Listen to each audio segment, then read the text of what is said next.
This week at the NCPA, we have a near final tally of more than $83,000 donated on North Texas Giving Day. Additional donations will be added from Raising Cane's Chicken in Dallas, thanks to all who helped out and pitched in. From Washington, D.C., NCPA Legislative Director Brian Williams and Senior Fellow John R. Graham report on the latest health care policy debate. We're up on Capitol Hill at a Senate Judiciary Committee hearing where they were looking at whether the consolidation of health insurance companies would contribute to the rising price of health insurance premiums. What do you think, John? Well, I think it was an interesting hearing. Remember, the Obamacare Act was supposed to increase choice, increase competition. Instead, what we've seen is the big five health insurers are planning to consolidate into the big three. But the hospitals are merging like crazy.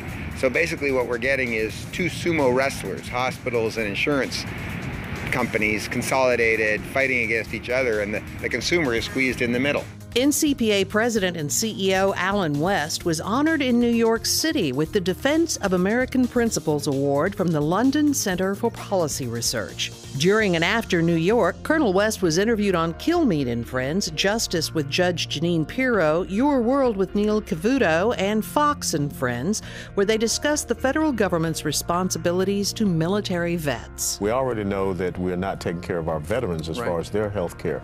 And the fact that now we want to bring in tens of thousands of refugees to the United States of America, probably not going to be vetted very well.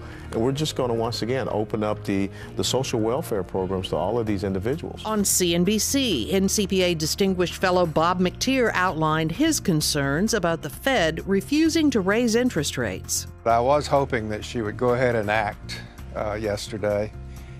Not that conditions are great, but anxiety about it and obsession over it has lasted a long, long time, and I think it's doing major harm to our financial markets and participants, and I just think the time had come to rip the Band-Aid off and get it over with. Your continued support helps us continue our important work. Thank you from America's Think Tank.